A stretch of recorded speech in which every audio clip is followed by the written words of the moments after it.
छठा अध्याय विराट स्वरूप की विभूतियों का वर्णन। ब्रह्मा जी कहते हैं, उन्हीं विराट पुरुष के मुख से वाणी और उसके अधिष्ठात्र देवता अग्नि उत्पन्न हुए हैं। सातों छंद उनकी सात धातुओं से निकले हैं। मनुष्यों, पितरों और देवताओं के भोजन करने योग्य अमृतमय अन्न, सब प्रकार के रस, रसेंद्रिय और उसके अधिष्ठात्र देवता वरुण विराट पुरुष की जिह्वा से उत्पन्न हुए हैं। उनके नासा छिद्रों से प्राण, अपान, व्यान, उदान और समान, ये पांचों प्राण और वायु तथा घ्राणेन्द्रिय से अश्वनी कुमार समस्त औषधियां एवं साधारण तथा विशेष गंध उत्पन्न हुए हैं। उनकी नितेंद्रिय रूप और तेज की तथा नेत्र गोलक स्वर्ग और सूर्य की जन्मभूमि है। समस्त दिशाएं और पवित्र करने वाले तीर्थ कानों से तथा आकाश और शब्द श्रोतेंद्रिय से निकलते हैं। उनका शरीर संसार की सभी वस्तुओं के सार भाग तथा सौंदर्य का खजाना है। सारे यज्ञ, स्पर्श और वायु उनकी त्वचा से निकलते हैं। उनके रोम सभी उद्भिज पदार्थों के जन्म स्थान है, अथवा केवल उन्हीं के जिनसे यज्ञ संपन्न होते हैं। उनके केश, दाढ़ी, मूछ और नखों से मेघ, बिजली, शिला एवं लोहा आदि धातुएं तथा भुजाओं से प्रायः संसार की रक्षा करने वाले लोकपाल प्रकट हुए हैं। उनका चलना फिरना भू, भुव, स्व तीनों लोकों का आश्रय है। उनके चरण कमल प्राप्त की रक्षा करते हैं और भयों को भगा देते हैं तथा समस्त कामनाओं की पूर्ति उन्हीं से होती है। विराट पुरुष का लिंग जल, वीर्य, सृष्टि, मेघ और प्रजापति का आधार है तथा उनके जनेन्द्रिय मैथुन जनित आनंद का उद्गम है। नारद जी विराट पुरुष की पायु, इंद्रिय, यम, मित्र और मल त्याग तथा गुदा द्वारा हिंसा, निश्रति, मृत्यु और नरक का उत्पत्ति स्थान है। उनकी पीठ से पराजय, अधर्म और अज्ञान, नाड़ियों से नद नदी और हड्डियों से पर्वतों का निर्माण हुआ है। उनके उदर में मूल प्रकृति, रस नाम की धातु तथा समुद्र, समस्त प्राणी और उनकी मृत्यु समाई हुई है। उनका हृदय ही मन की जन्मभूमि है। नारद, हम, तुम, धर्म, सनकादि, शंकर, विद्वान और अंतःकरण सब के सब उनके चित्त के आश्रित हैं। कहाँ तक गिनाए? मैं, तुम, तुम्हारे बड़े भाई सनकादि, शंकर, देवता, दैत्य, मनुष्य, नाग, पक्षी, मृग, रेंगने वाले जंतु, गंधर्व, अप्सराएं, यक्ष, राक्षस, भूत, प्रेत, सर्प, पशु, पितर, सिद्ध, विद्याधर, चारण, वृक्ष और भी नाना प्रकार के जीव जो आकाश जलीय स्थल में रहते हैं, ग्रह, नक्षत्र, केतु, पुच्छल तारे, तारे, बिजली और बादल, ये सब के सब विराट पुरुष ही हैं। ये संपूर्ण विश्व जो कुछ कभी था या होगा, सबको वो घेरे हुए है और उसके अंदर ये विश्व उसके केवल 10 अंगुल के परिमाण में ही स्थित है। जैसे सूर्य अपने मंडल को प्रकाशित करते हुए बाहर भी प्रकाश फैलाते हैं, वैसे ही पुराण पुरुष परमात्मा भी संपूर्ण विराट विग्रह को प्रकाशित करते हुए उसके बाहर भीतर सर्वत्र एक रस प्रकाशित हो रहे हैं। मुनिवर, जो कुछ मनुष्य की क्रिया और संकल्प से बनता है उससे वो परे हैं और अमृत एवं अभय पद मोक्ष का स्वामी है। यही कारण है कि कोई भी उसकी महिमा का पार नहीं पा सकता। संपूर्ण लोक भगवान के एक पाद मात्र अंश मात्र हैं तथा उनके अंश मात्र लोकों में समस्त प्राणी निवास करते हैं। भूलोक, भूवलोक और स्वरलोक के ऊपर महरलोक है। उसके भी ऊपर जन, तप और सत्य लोकों में क्रमशः अमृत, क्षेम एवं अभय का नित्य निवास है। जन, तप और सत्य, इन तीनों लोकों में ब्रह्मचारी, वानप्रस्थ एवं सन्यासी निवास करते हैं। दीर्घकालीन ब्रह्मचर्य से रहित गृहस्थ भूलोक, भूवलोक और स्वरलोक के भीतर ही निवास करते हैं। शास्त्रों में 2 मार्ग बतलाए गए हैं। एक अविद्या रूप कर्म मार्ग जो सकाम पुरुषों के लिए है और दूसरा उपासना रूप विद्या का मार्ग जो निष्काम उपासकों के लिए है। मनुष्य दोनों में से किसी एक का आश्रय लेकर भोग प्राप्त कराने वाले दक्षिण मार्ग से अथवा मोक्ष प्राप्त कराने वाले उत्तर मार्ग से यात्रा करते हैं। किंतु पुरुषोत्तम भगवान दोनों के आधारभूत हैं। जैसे सूर्य अपनी किरणों से सबको प्रकाशित करते हुए भी सबसे अलग है, वैसे ही जिन परमात्मा से इस अंड की और पंचभूत, एकादश इंद्रिय एवं गुणमय विराट की उत्पत्ति हुई है, वे प्रभु भी इन समस्त वस्तुओं के अंदर और उनके रूप में रहते हुए भी उनसे सर्वथा अतीत है। जिस समय इस विराट पुरुष के नाभि कमल से मेरा जन्म हुआ, उस समय इस पुरुष के अंगों के अतिरिक्त मुझे और कोई भी यज्ञ की सामग्री नहीं मिली।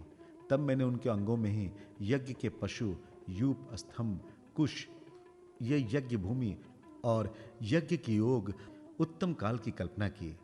ऋषि श्रेष्ठ, यज्ञ के लिए आवश्यक पात्र आदि वस्तुएं, जौ, चावल आदि औषधियां, घृत आदि स्नेह पदार्थ, 6 रस, लोहा, मिट्टी, जल, ऋक, यजु, साम, चातु, होत्र, यज्ञों के नाम, मंत्र, दक्षिणा, व्रत, देवताओं के नाम, पद्धति, ग्रंथ, संकल्प, तंत्र, अनुष्ठान की रीति, गति, मति, श्रद्धा, प्रायश्चित और समर्पण, ये समस्त यज्ञ सामग्री मैंने विराट पुरुष के अंगों से ही इकट्ठी की।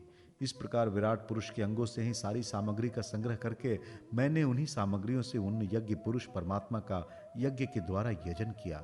तदनंतर तुम्हारे बड़े भाई इन 9 प्रजापतियों ने अपने चित्त को पूर्ण समाहित करके विराट एवं अंतर्यामी रूप से स्थिर उस पुरुष की आराधना की। इसके पश्चात समय समय पर मनु, ऋषि, पितर, देवता, दैत्य और मनुष्यों ने यज्ञों के द्वारा भगवान की आराधना की। नारद, इस संपूर्ण विश्व उन्हीं भगवान नारायण में स्थित है, जो स्वयं तो प्राकृत गुणों से रहित है, परंतु सृष्टि के प्रारंभ में माया के द्वारा बहुत से गुण ग्रहण कर लेते हैं। उन्हीं की प्रेरणा से मैं संसार की रचना करता हूँ। उन्हीं के अधीन होकर रुद्र इसका संहार करते हैं और वह स्वयं ही विष्णु के रूप से इसका पालन करते हैं, क्योंकि उन्होंने सत्व, रज और तम की तीनों शक्तियां स्वीकार कर रखी है। बेटा, जो कुछ तुमने मुझसे पूछा था उसका उत्तर मैंने तुम्हें दे दिया। भाव या अभाव, कार्य या कारण के रूप में ऐसी कोई भी वस्तु नहीं है जो भगवान से भिन्न हो। प्यारे नारद, मैं प्रेम पूर्ण एवं उत्कंठित हृदय से भगवान के स्मरण में मग्न रहता हूँ। इसी से मेरी वाणी कभी असत्य नहीं होती दिखती, मेरा मन कभी असत्य संकल्प नहीं करता और मेरी इंद्रियां भी कभी मर्यादा का उल्लंघन करके कुमार्ग में नहीं जाती। मैं वेद मूर्ति हूँ, मेरा जीवन तपस्या में है। बड़े बड़े प्रजापति मेरी वंदना करते हैं और मैं उनका स्वामी हूँ। पहले मैंने बड़ी निष्ठा से योग्य का सर्वांग अनुष्ठान किया था, परंतु मैं अपने मूल कारण परमात्मा के स्वरूप को नहीं जान सका, क्योंकि वे तो एकमात्र भक्ति से ही प्राप्त होते हैं। मैं तो परम मंगलमय एवं शरण आए हुए भक्तों को जन्म मृत्यु से छुड़ाने वाले परम कल्याण स्वरूप भगवान के चरणों को ही नमस्कार करता हूँ। उनकी माया की शक्ति अपार है। जैसे आकाश अपने अंत को नहीं जानता, वैसे ही वे भी अपनी महिमा का विस्तार नहीं जानते। ऐसी स्थिति में दूसरे तो उसका पार पा ही कैसे सकते हैं। मैं, मेरे पुत्र, तुम लोग और शंकर जी भी उनके सत्य स्वरूप को नहीं जानते, तब दूसरे देवता तो उन्हें जान ही कैसे सकते हैं। हम सब इस प्रकार मोहित हो रहे हैं कि उनकी माया के द्वारा रचे हुए जगत को ठीक ठाक नहीं समझ सकते, अपनी अपनी बुद्धि के अनुसार ही अटकल लगाते हैं। हम लोग केवल जिनके अवतार की लीलाओं का गान ही करते रहते हैं, उनके तत्व को नहीं जानते। उन भगवान के श्री चरणों में मैं नमस्कार करता हूँ। वे अजन्मा एवं पुरुषोत्तम है। प्रत्येक कल्प में वे स्वयं अपने आप में अपने आप की ही सृष्टि करते हैं, रक्षा करते हैं एवं संहार करते हैं। वे माया के लेश से रहित केवल ज्ञान स्वरूप हैं और अंतरात्मा के रूप में एक रस स्थित हैं। वे तीनों काल में सत्य एवं परिपूर्ण हैं, ना उनका आदि है ना अंत। वे तीनों गुणों से रहित सनातन एवं अद्वितीय हैं। नारद, महात्मा लोग जिस समय अपने अंतःकरण, इंद्रिय और शरीर को शांत कर लेते हैं, उस समय उनका साक्षात्कार करते हैं, परंतु जब असत्य पुरुषों के द्वारा कुतर्कों का जाल बिछाकर उनको ढक दिया जाता है, तब उनके दर्शन नहीं हो पाते। परमात्मा का पहला अवतार विराट पुरुष हैं। उसके सिवा काल, स्वभाव, कार्य, कारण, मन, पंचभूत, अहंकार, तीनों गुण, इंद्रिया, ब्रह्मांड शरीर, उसका अभिमानी, स्थावर और जंगम जीव, सब के सब उस अनंत भगवान के ही रूप हैं। मैं, शंकर, विष्णु, दक्ष आदि ये प्रजापति, तुम और तुम्हारे जैसे अन्य भक्त जन, स्वर्ग लोक के रक्षक, पक्षियों के राजा, मनुष्य लोक के राजा, नीचे के लोकों के राजा, गंधर्व, विद्याधर और चारणों के अधिनायक, यक्ष, राक्षस, सांप और नागों के स्वामी, महर्षि, पितृपति, दैतेंद्र, सिद्धेश्वर, दानवराज और भी प्रेत, पिशाच, भूत, कुष्मांड, जल जंतु, मृग एवं पक्षियों के स्वामी एवं संसार में और भी जितनी वस्तुएं ऐश्वर्य, तेज, इंद्रिय बल, मनोबल, शरीर बल या क्षमा से युक्त हैं, अथवा जो भी विशेष सौंदर्य, लज्जा, वैभव तथा विभूति से युक्त हैं, एवं जितनी भी वस्तुएं अद्भुत वर्ण वाली, रूपवान या अरूप है, वे सब के सब परम तत्व में भगवत स्वरूप ही हैं। नारद, इनके सिवा परम पुरुष, परमात्मा के परम पवित्र एवं प्रधान प्रधान लीलावतार भी शास्त्रों में वर्णित हैं। उनका मैं क्रमशः वर्णन करता हूँ। उनके चरित्र सुनने में बड़े मधुर एवं श्रवणेन्द्रिय के दोषों को दूर करने वाले हैं। तुम सावधान, भगवान की लीलावतारों की कथा। ब्रह्मा जी कहते हैं, अनंत भगवान ने प्रलय के जल में डूबी हुई पृथ्वी का उद्धार करने के लिए समस्त यज्ञ में वराह शरीर ग्रहण किया था। आदि दैत्य हिरण्याक्ष जल के अंदर ही लड़ने के लिए उनके सामने आया। जैसे इंद्र ने अपने वज्र से पर्वतों के पंख काट डाले थे, वैसे ही वराह भगवान ने अपनी दाढ़ों से उसके टुकड़े टुकड़े कर दिए। फिर उन्हीं प्रभु ने रुचि नामक प्रजापति की पत्नी आकुति के गर्भ से सुयज्ञ के रूप में अवतार ग्रहण किया। उस अवतार में उन्होंने दक्षिणा नाम की पत्नी से सुयम नाम के देवताओं को उत्पन्न किया और तीनों लोकों के बड़े बड़े संकट हर लिए। इसी से स्वयंभू मनु ने उन्हें हरि के नाम से पुकारा। नारद, कदर्म प्रजापति के घर देवहूति के गर्भ से 9 बहनों के साथ भगवान ने कपिल के रूप में अवतार ग्रहण किया। उन्होंने अपनी माताओं को उस आत्मज्ञान का उपदेश किया जिससे वे इस जन्म में अपने हृदय के संपूर्ण मल, तीनों गुणों की आसक्ति का सारा कीचड़ धोकर कपिल भगवान के वास्तविक स्वरूप को प्राप्त हो गई। महर्षि अत्रि भगवान को पुत्र रूप में प्राप्त करना चाहते थे। उन पर प्रसन्न होकर भगवान ने उनसे एक दिन कहा कि मैंने अपने आप को तुम्हें दे दिया। इसी से अवतार लेने पर भगवान का नाम दत्तात्रेय पड़ा। उनके चरण कमलों के पराग से अपने शरीर को पवित्र करके राजा यदु और सहस्त्रार्जुन आदि ने योग की भोग और मोक्ष दोनों ही सिद्धियां प्राप्त की। नारद, सृष्टि के प्रारंभ में मैंने विविध लोकों को रचने की इच्छा से तपस्या की।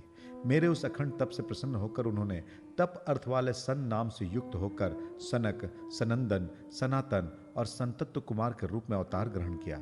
इस अवतार में उन्होंने प्रलय के कारण पहले कल्प के भूले हुए आत्मज्ञान का ऋषियों के प्रति यथावत उपदेश किया, जिससे उन लोगों ने तत्काल परम तत्व का अपने हृदय में साक्षात्कार कर लिया। धर्म की पत्नी दक्ष कन्या मूर्ति के गर्भ से वे नर नारायण के रूप में प्रकट हुए। उनकी तपस्या का प्रभाव उन्हीं के जैसा है। इंद्र की भेजी हुई काम की सेना अप्सराएं उनके सामने जाते ही अपना स्वभाव खो बैठी। वे अपने हाव भाव से उन आत्मस्वरूप भगवान की तपस्या में विघ्न नहीं डाल सकी। नारद, शंकर आदि महानुभाव अपनी रोष भरी दृष्टि से कामदेव को जला देते हैं, परंतु अपने आप को जलाने वाले असह्य क्रोध को वो नहीं जला पाते। वही क्रोध नर नारायण के निर्मल हृदय में प्रवेश करने के पहले ही डर के मारे कांप जाता है। फिर भला उनके हृदय में काम का प्रवेश तो हो ही कैसे सकता है।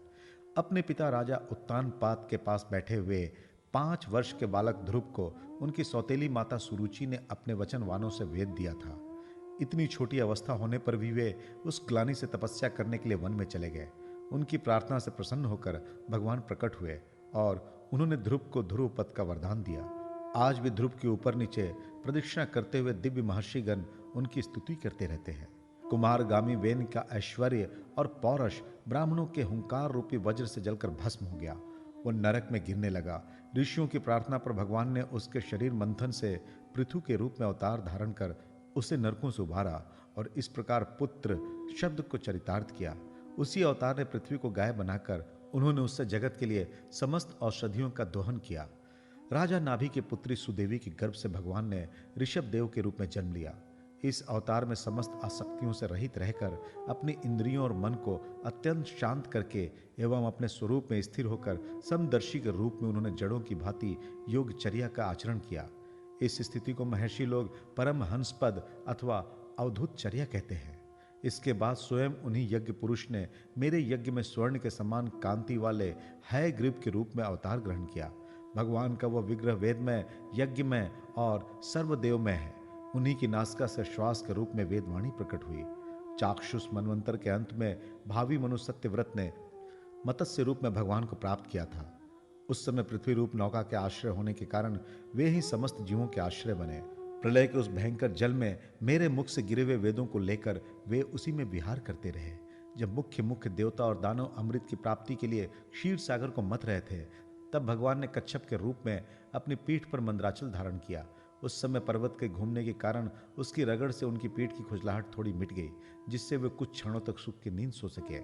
देवताओं का महान भय मिटाने के लिए उन्होंने नरसिंह का रूप धारण किया। भड़कती हुई भौं और तीखी दाढ़ों से उनका मुख बड़ा भयावना लगता था। हिरण्यकशिपु ने देखते ही हाथ में गदा लेकर उन पर टूट पड़ा। इस पर भगवान नरसिंह ने दूर से उसे पकड़कर अपनी जांघों पर डाल लिया और उसके छटपटाते रहने पर भी अपनी नखों से उसका पेट फाड़ डाला। बड़े भारी सरोवर में महाबलिग्राह ने गजेंद्र का पैर पकड़ लिया। जब बहुत थककर वो घबरा गया, तब उसने अपने सूंड में कमल लेकर भगवान को पुकारा, हे आदि पुरुष, हे समस्त लोकों के स्वामी, हे श्रवण मात्र से कल्याण करने वाले। उसकी पुकार सुनकर अनंत शक्ति भगवान चक्रपाणी गरुड़ की पीठ पर चढ़कर वहां आए और अपने चक्र से उन्होंने ग्राह का मस्तक उखाड़ डाला। इस प्रकार कृपा परवश भगवान ने अपने शरणागत गजेंद्र की सूंड पकड़कर उस विपत्ति से उसका उद्धार किया। भगवान वामन अदिति के पुत्रों में सबसे छोटे थे, परंतु गुणों की दृष्टि से वह सबसे बड़े थे, क्योंकि यज्ञ पुरुष भगवान ने इस अवतार में बलि के संकल्प छोड़ते ही संपूर्ण लोगों को अपने चरणों से ही नाप लिया था। वामन बनकर उन्होंने 3 पग पृथ्वी के बहाने बलि से सारी पृथ्वी तो ले ली, परंतु इससे यह बात सिद्ध कर दी कि सन्मार्ग पर चलने वाले पुरुषों को याचना के सिवा और किसी उपाय से समर्थ पुरुष भी अपने स्थान से नहीं हटा सकते, ऐश्वर्य से च्युत नहीं कर सकते। दैत्यराज बलि ने अपने सिर पर स्वयं वामन भगवान का चरणामृत धारण किया था। ऐसी स्थिति में उन्हें जो देवताओं के राजा इंद्र की पदवी मिली, इसमें कोई बलि का पुरुषार्थ नहीं था। अपने गुरु शुक्राचार्य के मना करने पर भी वे अपनी प्रतिज्ञा के विपरीत कुछ भी करने को तैयार नहीं हुए। और तो क्या, भगवान का तीसरा पग पूरा करने के लिए उनके चरणों में सिर रखकर उन्होंने अपने आप को भी समर्पित कर दिया। नारद, तुम्हारे अत्यंत प्रेम भाव से परम प्रसन्न होकर हंस के रूप में भगवान ने तुम्हें योग, ज्ञान और आत्म तत्व को प्रकाशित करने वाले भागवत धर्म का उपदेश किया। वह केवल भगवान के शरणागत भक्तों को ही सुगमता से प्राप्त होता है। वे ही भगवान स्वयं भू आदि मनवंतरों से मनु के रूप में अवतार लेकर मनु वंश की रक्षा करते हुए 10 दिशाओं में अपने सुंदर चक्र के समान तेज से बेरोक टोक निष्कंटक राज्य करते हैं। तीनों लोकों के ऊपर सत्य लोक तक उनके चरित्रों की कमनीय कीर्ति फैल जाती है और उसी रूप में वे समय समय पर पृथ्वी के भारभूत दुष्ट राजाओं का दमन भी करते रहते हैं। स्वनाम धन्य भगवान धन्वंतरी अपने नाम से ही बड़े बड़े रोगियों के रोग तत्काल नष्ट कर देते हैं। उन्होंने अमृत पिलाकर देवताओं को अमर कर दिया और दैत्यों के द्वारा हरण किए हुए उनके यज्ञ भाग उन्हें फिर से दिला दिए। उन्होंने ये अवतार लेकर संसार में आयुर्वेद का प्रवर्तन किया। जब संसार में ब्राह्मण द्रोही, आर्य मर्यादा का उल्लंघन करने वाले नारकीय क्षत्रिय अपने नाश के लिए ही दैववश बढ़ जाते हैं और पृथ्वी के कांटे बन जाते हैं, तब भगवान महाप्रक्रमी परशुराम के रूप में अवतीर्ण होकर अपनी तीखी धार वाले फरसे से 21 बार उनका संहार करते हैं। मायापति भगवान हम पर अनुग्रह करने के लिए अपनी कलाओं भरत, शत्रुघ्न और लक्ष्मण के साथ श्री राम के रूप में इक्ष्वाकु के वंश में अवतीर्ण होते हैं। इस अवतार में अपने पिता की आज्ञा का पालन करने के लिए अपनी पत्नी और भाई के साथ वे वन में निवास करते हैं। उसी समय उनसे विरोध करके रावण उनके हाथों मरता है। त्रिपुर विमान को जलाने के लिए उद्धत शंकर के समान जिस समय भगवान राम शत्रु की नगरी लंका को भस्म करने के लिए समुद्र तट पर पहुंचते हैं, उस समय सीता के वियोग के कारण बढ़ी हुई क्रोधाग्नि से उनकी आंखें इतनी लाल हो जाती है कि उनकी दृष्टि से ही समुद्र के मगरमच्छ, सांप और ग्रह आदि जीव जलने लगते हैं और भय से थर थर कांपता हुआ समुद्र झटपट उन्हें मार्ग दे देता है। जब रावण की कठोर छाती से टकराकर इंद्र के वाहन ऐरावत के दांत चूर चूर होकर चारों ओर फैल गए थे, जिससे दिशाएं सफेद हो गई थी, तब दिग्विजय रावण घमंड से फूलकर हंसने लगा था। वही रावण जब श्री रामचंद्र की पत्नी सीता जी को चुरा कर ले जाता है और लड़ाई के मैदान में उनसे लड़ने के लिए गर्वपूर्वक आता है, तब भगवान श्री राम के धनुष की टंकार से ही उसका घमंड प्राणों के साथ साथ तत्क्षण विलीन हो जाता है। जिस समय झुंड के झुंड दैत्य पृथ्वी को रौंद डालेंगे, उस समय उसका भार उतारने के लिए भगवान अपने सफेद और काले केश से बलराम और श्री कृष्ण के रूप में कलावतार ग्रहण करेंगे। वे अपनी महिमा को प्रकट करने वाले इतने अद्भुत चरित्र करेंगे कि संसार के मनुष्य उनकी लीलाओं का रहस्य बिल्कुल नहीं समझ सकेंगे। बचपन में ही पूतना के प्राण हर लेना, 3 महीने की अवस्था में पैर उछालकर बड़ा भारी छकट उलट देना और घुटनों के बल चलते चलते आकाश को छूने वाले यमलार्जुन वृक्षों के बीच में जाकर उन्हें उखाड़ डालना, ये सब ऐसे कर्म हैं जिन्हें भगवान के सिवा और कोई नहीं कर सकता। जब कालिये नाग के विष से दूषित होकर यमुना जल पीकर बछड़े और गोप बालक मर जाएंगे, तब वे अपनी सुधामयी कृपा दृष्टि की वर्षा से ही उन्हें जीवित कर देंगे और यमुना जल को शुद्ध करने के लिए वे उसमें विहार करेंगे तथा विष शक्ति से जीभ लपलपाते हुए कालिये नाग को वहां से निकाल देंगे। उस दिन रात को जब सब लोग वहीं यमुना तट पर सो जाएंगे और दावाग्नि से आसपास मूंज का वन चारों ओर से जलने लगेगा, तब बलराम जी के साथ हुए प्राण संकट में पड़े हुए वज्रवासियों को उनकी आंखें बंद कराकर उस अग्नि से बचा लेंगे। उनकी ये लीला भी अलौकिक ही होगी। उनकी शक्ति वास्तव में अचिंत्य है। उनकी माता उन्हें बांधने के लिए जो जो रस्सी लाएंगी, वही उनके उदर में पूरी नहीं पड़ेगी, 2 अंगुल छोटी की छोटी ही रह जाएंगी तथा जम्हाई लेता हुआ श्री कृष्ण के मुख में 14 भुवन देखकर पहले तो यशोदा भयभीत हो जाएंगी, परंतु फिर वे संभल जाएंगे। वे नंद बाबा को अजगर के भय से और वरुण के पास से छुड़ाएंगे। मैं दानव का पुत्र व्योमासुर जब गोप बालों को पहाड़ की गुफाओं में बंद कर देगा, तब वे उन्हें भी वहां से बचा लाएंगे। गोकुल के लोगों को जो दिन भर तो काम धंधों में व्याकुल रहते हैं और रात को अत्यंत थक कर सो जाते हैं, साधनाहीन होने पर भी वे अपने परम धाम में ले जाएंगे। निष्पाप नारद, जब श्री कृष्ण की सलाह से गोप लोग इंद्र का यज्ञ बंद कर देंगे, तब इंद्र व्रजभूमि का नाश करने के लिए चारों ओर से मूसलाधार वर्षा करने लगेंगे। उससे उनकी तथा उनके पशुओं की रक्षा करने के लिए भगवान कृपा परवश हो 7 वर्ष की अवस्था में ही 7 दिनों तक गोवर्धन पर्वत को एक ही हाथ से छत्रक पुष्प कुकुर मुत्ते की तरह खेल खेल में ही धारण किए रहेंगे। वृंदावन में विहार करते हुए रास करने की इच्छा से वे रात के समय, जब चंद्रमा की उज्ज्वल चांदनी चारों ओर छिटक रही होंगी, अपनी बांसुरी पर मधुर संगीत की लंबी तान छेड़ेंगे।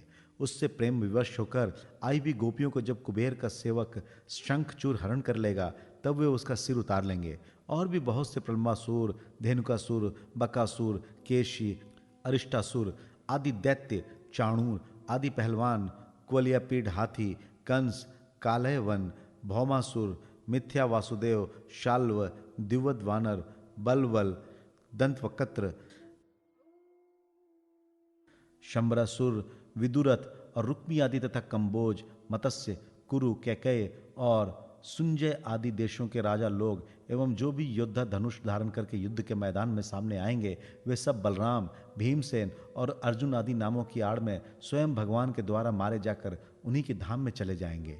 समय के फेर से लोगों की समझ कम हो जाती है, आयु भी कम होने लगती है।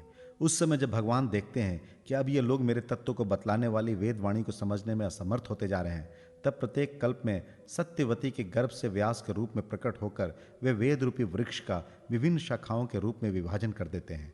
देवताओं के शत्रु दैत्य लोग भी वेद मार्ग का सहारा लेकर मैं दानव के बनाए हुए अदृश्य वेग वाले नगरों में रहकर लोगों का सत्यानाश करने लगेंगे। तब भगवान लोगों की बुद्धि में मोह और अत्यंत लोभ उत्पन्न करने वाला वेश धारण करके बुद्धि के रूप में बहुत से उपधर्मों का उपदेश करेंगे। कलयुग के अंत में जब सत्पुरुषों के घर भी भगवान की कथा होने में बाधा पड़ने लगेगी, ब्राह्मण, क्षत्रिय तथा वैश्य पाखंडी और शूद्र राजा हो जाएंगे। यहाँ तक कि कहीं भी स्वाहा, स्वधा और वष्टकार की ध्वनि देवता पितरों के यज्ञ श्राद्ध की बात तक नहीं सुनाई पड़ेगी। तब कलयुग का शासन करने के लिए भगवान कल की अवतार ग्रहण करेंगे।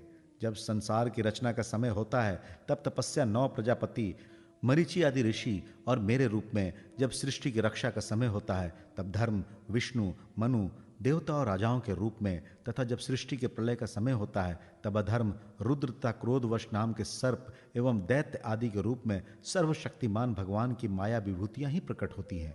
अपनी प्रतिभा के बल से पृथ्वी के एक एक धूलि कण को गिन चुकने पर भी जगत में कौन ऐसा पुरुष है जो भगवान की शक्तियों की गणना न कर सके। जब वे त्रिविक्रम अवतार लेकर त्रिलोकी को नाप रहे थे, उस समय उनके चरणों के अदम्य वेग से प्रकृति रूप अंतिम आवरण से लेकर सत्यलोक तक का सारा ब्रह्मांड कांपने लगा था। तब उन्होंने ही अपनी शक्ति से उसे स्थिर किया था। समस्त सृष्टि की रचना और संहार करने वाली माया उनकी एक शक्ति है। ऐसी ऐसी अनंत शक्तियों के आश्रय उनके स्वरूप को ना तो मैं जानता हूं और ना वे तुम्हारे बड़े भाई सनकादि हैं। फिर दूसरों का क्या कहना है। आदिदेव भगवान शेष सहस्त्र मुख से उनके गुणों का गायन करते आ रहे हैं, परंतु वे अब भी उसके अंत की कल्पना नहीं कर सके। जो निष्कपट भाव से अपना सर्वस्व और अपने आप को भी उनके चरण कमलों में निछावर कर देते हैं, उन पर वे अनंत भगवान स्वयं ही अपनी ओर से दया करते हैं और उनकी दया के पात्र ही उनके दुस्तर माया का स्वरूप जानते हैं और उसके पार चले जाते हैं। वास्तव में ऐसे पुरुष ही कुत्ते और सियारों ये मैं हूं और ये मेरा है ऐसा भाव नहीं करते। प्यारे नारद, परम पुरुष की उस योग माया को तो मैं जानता हूं, तथा तुम लोग भगवान शंकर, दैत्य कुलभूषण प्रहलाद, शतरूपा मनु, मनुपुत्र प्रियव्रत आदि प्राचीन ब्रही ऋभु और ध्रुव भी जानते हैं। इनके सिवा इक्ष्वाकु, पुरुरवा, मुचुकुंद, जनक, गाधी, रघु, आम्बरीश, सगर, गय, ययाति आदि तथा मानधाता, अलर्क, शतधन्वा, अनु, रंतिदेव, भीष्म, बलि, अमृतरय, दिलीप, सौभरी, उत्तंक, शिबी, देवल, पिपलाद, सारस्वत, उद्धव, पराशर, भूरिशेण एवं विभीषण, हनुमान, शुकदेव, अर्जुन, आष्टिशेण, विदुर और ऋतुदेव आदि महात्मा भी जानते हैं।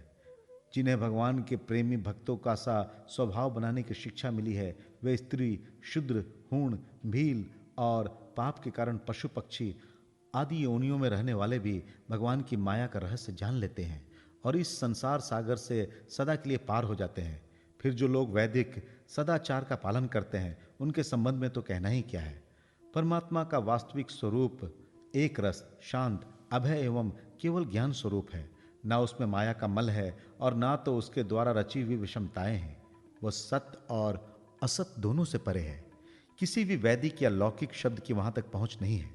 अनेक प्रकार के साधनों से संपन्न होने वाले कर्मों का फल भी वहां तक नहीं पहुंच सकता। और तो क्या, स्वयं माया भी उसके सामने नहीं जा पाती, लजाकर भाग खड़ी होती है। परम पुरुष भगवान का वही परम पद है। महात्मा लोग उसी का शोक रहित अनंत आनंद स्वरूप ब्रह्म के रूप में साक्षात्कार करते हैं। संयमशील पुरुष उसी में अपने मन को समाहित करके स्थित हो जाते हैं। जैसे इंद्र स्वयं मेघ रूप से विद्यमान होने के कारण जल के लिए कुआं खोदने की कुदाल नहीं रखते, वैसे ही वे भेद दूर करने वाले ज्ञान साधनों को भी छोड़ देते हैं। समस्त कर्मों के फल भी भगवान ही देते हैं, क्योंकि मनुष्य अपने स्वभाव के अनुसार जो शुभ कर्म करता है वह सब उन्हीं की प्रेरणा से होता है।